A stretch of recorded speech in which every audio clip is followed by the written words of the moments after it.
Hello learners, welcome to the session on human resource development and sustainability. It is part of the postgraduate diploma in sustainability science course, sustainability science. So, it would be very interesting to know about human resource development and how does it relate to sustainability. So, let us first understand what is the meaning of human resource. Labor and human resource, how is it different? Labor does the work, it's like a working capital, working individuals. But when you talk of human resource, as the name indicates, it's a resource. They have immense potential. They have creativities. They have thinking power. So, human resource and labor, if we say that human resources as a individual, if we put that, if we assign any work to a person and we get that work done, that comes in the form of labor. The work is being done. But when you talk about human resources, we have to consider them that apart from the work that they are doing, they also have a huge creativity in them. They have a huge potential of improvement in the work that they are doing. So therefore, we must strive for human resource development in the country. And human resource development is also important for the development of the society and the nation as a whole, because human resource development means creating a suitable environment. It means creating an environment where we are able to give all sorts of facilities to the people, where we are able to give good education, where we are able to ensure that their health is safeguarded, where we are able to give them a good quality life, where we are able to give space to them where they can practice their hobbies. So, it is a whole range of practices, measures which are being taken for the optimum utilization of the potential that they are having. So, when we talk about human resource development, it means and it encompasses lot many things where we strive to create a suitable environment where they can fully grow, where they can fully get themselves mature and come up to their maximum potential. So, now why do we think that it is important to have human resource development? Because the real wealth of any country is the people, is the human resource, or you can say, because they make any country, because by virtue of their behaviors, by virtue of their actions, by virtue of their own beliefs, by virtue of their economic activity, any aspect you take, it is very clear that humans and the people are the backbone of any nation.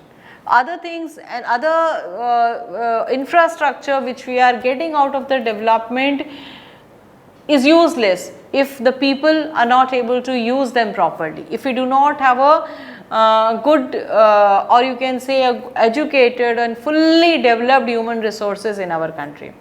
And it is much more than the rise and fall of the national income, and it does not come simply by educating the people also or by just improving the literacy level of the people, but it has a lot more things in it, and a lot more issues are involved with the human resource development. And if we talk about the sustainable development has is a main component of human development is there in that, and it says that it is like managing a portfolio of assets to preserve and enhance the opportunity. So, opportunity is also very important in the context of human resource development, because we have to give them good livelihood opportunities, we have to give them good educational opportunities, we have to give them good opportunities for expression. So, opportunity has got a very important and very meaningful role in human resource development.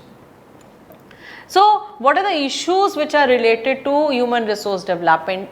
In other words, we can say that what we have to address in order to have a human resource development. So, some of the important parameters, or you can say the drivers and the issues are, for example, number one is social progress. Social progress means an individual is entitled to have good health, good education, nutritious food. So, all this comes under social progress. So, this is also very important, because many times simply addressing the other issues and improving the economic level of the people will not help unless and until we are able to give them a social progress, a social security, a cultured society, you can say. So every individual needs to have all these things also, which are very important for its own development.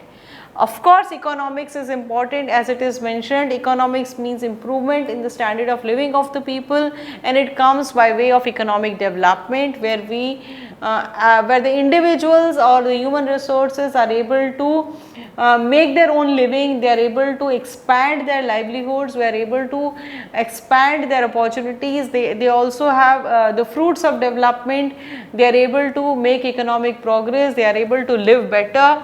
That is the economics. And the efficiency means efficiency in terms of usage of the resources, where resource utilization or the natural resources, you are saying there should be equitable access to the natural resources should be there, because many times why it happens that some people as simple as that live in a damp places, some people live in a very spacious bungalows, some people do not have access to electricity, some do not have access to water. So there should be equality in terms of the distribution of the vital resources, we can say. So all these resources is very important, and it should be efficiency in the distribution of the resources.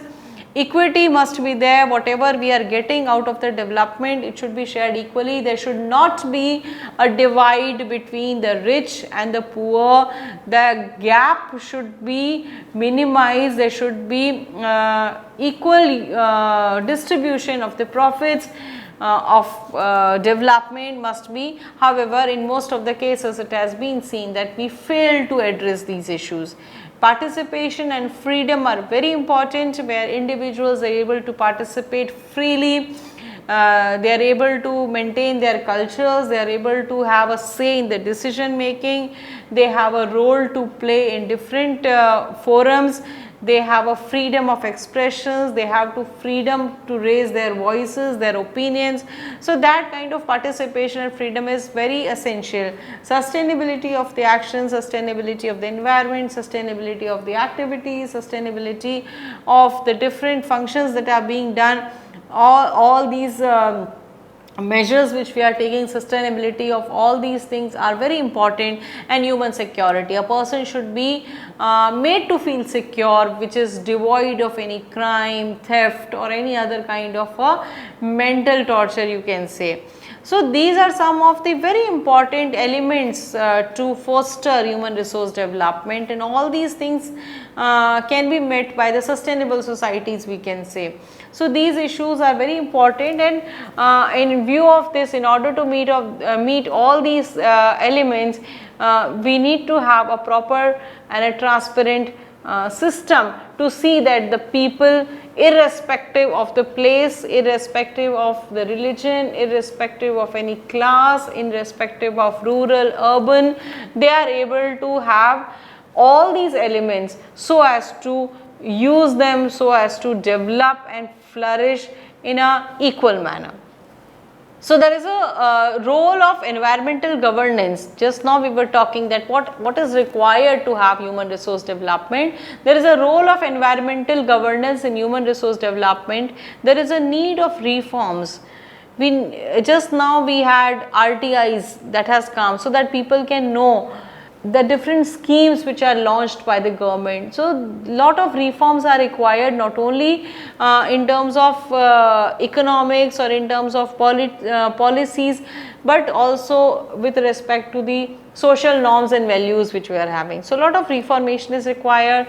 There should be transparency in the system, in the functioning of the government of their various levels, in the functioning of the organizations at the various levels. So people should feel that there is a transparent systems, and they must feel free to exercise their powers. There must be effective participation in the decision making. Development of capacities of institutions is very essential, and proper monitoring and evaluation that is required, because in case of funding also from the government sectors, we see that due to lack of proper monitoring and evaluation, many times the policies are not able to get implemented properly, because there is a lack of proper monitoring and evaluation taking place. So we need to check all these levels. We need to have a effective governance in order to ensure that human resource development is taking place. And this is Human Development Index, which is a composite index annually published by UN since 1990, and it measures the well-being of the people in different countries. So it states that how people are well-to-do in different countries, and according to this index, it takes 3 dimensions: a long and healthy life, which is calculated by life expectancy of the people; knowledge, which is calculated by the literacy rate of the people in any country; and a decent standard of living. However, there are certain critics of HDI which say that sustainability, gender equality, certain things are left behind, and it does not take into account several factors which are also very important as compared as if you just now we were talking about human resource development and the different elements and issues associated with it. So other things are also very important while calculating HDI. So according to this thing, India stands at the rank of 129 out of 189 countries according to 2019 index. So our people and we are far behind as compared to the Human Development Index, because that means we have to focus our attention, focus our efforts towards several things which are important to see that there is a proper human resource development taking place, that we are able to provide all those conditions which are conducive for the development of human resources in our country. Then there is a gross national happiness index, which states that it is also very important to see that whether people are happy or not, and it comes from the belief that happiness is a function of non-material factors. That means there are other factors which will make you happy other than your economy or your job and other things. So this is also an index which measures the happiness of the people in different countries. So there are different indicators of happiness. For example, psychological well-being. There should be no stress, strain, time use, how we are using our time apart from the time which is left by work, leisure activities, how we are doing, how we are spending, community, how is the community life, culturally how rich we are. Health is very important, education is very important, environmental diversity, living standard, governance. So these are the indicators which entail the happiness of individuals, which tell that whether the person is happy or not.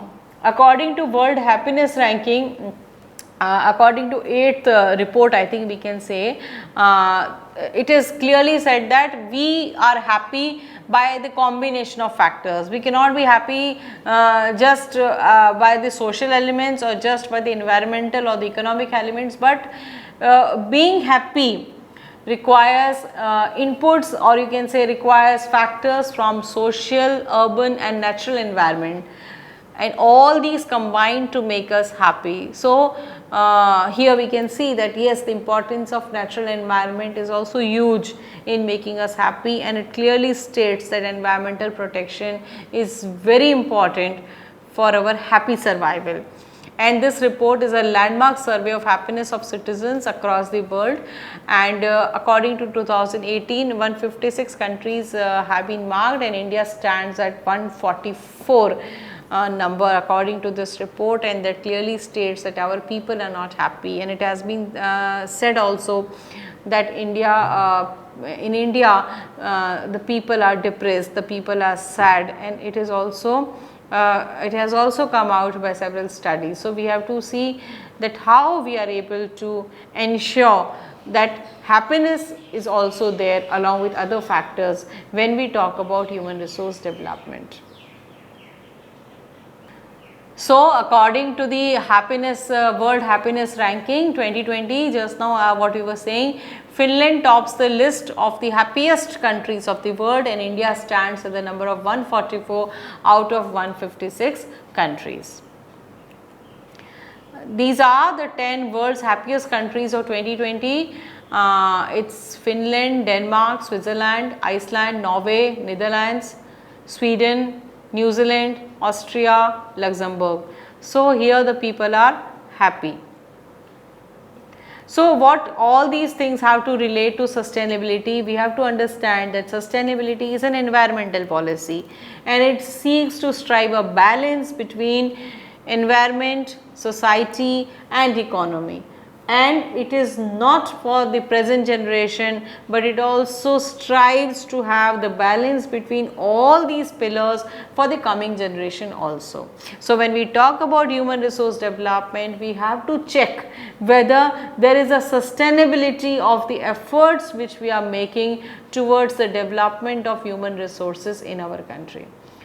Whether it is ensuring job opportunities, or whether it is ensuring a good environment, or whether it is like we are able to make them socially happy, we have to see that how sustainable our actions are, how sustainable our measures are.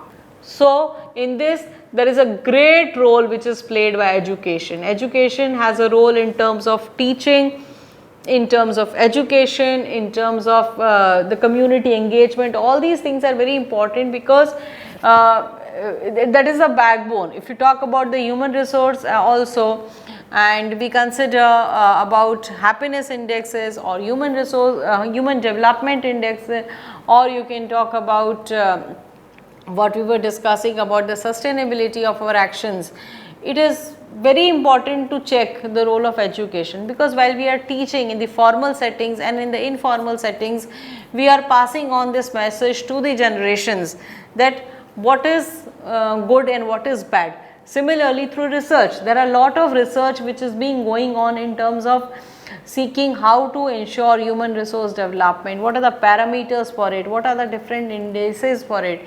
So it comes has a role of a research also, and community engagement is very important, because in the informal settings mostly people learn by watching each other, by observing each other, by community interactions. So community interactions and engagements are very powerful tool for checking the sustainability of the actions which we are doing. So that also has a great importance, and we must ensure that we are able to provide good education to our students, so that ultimately human resource comes from the young generation, from the children who are getting the education right now. So providing them good education, providing them good food, providing them better quality life, ultimately in the years to come, it will guarantee the proper human resource development of any country. And it is also important to see that how sustainability is important in context of human resources, what we were talking just now. So it is actually momentum, it's a kind of a momentum in adopting the culture of sustainability. It has to come as a internal feeling, it should come as a intrinsic motivation, we can say, to change the way we are living. It comes through the change the way of the lifestyles of the people. We have to check what kind of lifestyles we are following. Is it environmental friendly or it is environmental degrading? So it creates a culture, it sets the benchmark, it sets the precedence for others and the coming generation to follow. Then there is a competitive advantage, because nowadays everybody talks about sustainability of actions, we talk about environmental protection, we talk about sustainable development. So there is a competitive advantage also, where everybody is in the race of making their own bit towards environmental protection, and in this way human resources, if it is in that form, if it is properly developed, if it is in its full potential, you can say, they will make their own efforts towards protecting the resources of the nature. There is an infusion of positive environment and ethics, we can say. So along with this, it is ethical behavior on our part to make efforts as an individual for the protection of the environment and conservation of the natural resources. So all these sustainability dimensions, sustainability of environment also, sustainability of our actions also, and ultimately sustainable development, they all come together for the overall benefit of the human resources and ultimately for their own full development. In this line, sustainable development goal, we must not forget, it is goal 4, which is quality education, and it aims to ensure equitable and inclusive education and promote lifelong learning opportunities for all. It states that education must be made available to all, and in SDG 4 there are 10 targets, and 10 targets relate to affordable education, vocational education, online education. The different tenets of education have been set, and it is believed that through right education we can pave the way for proper human resource development. Thank you.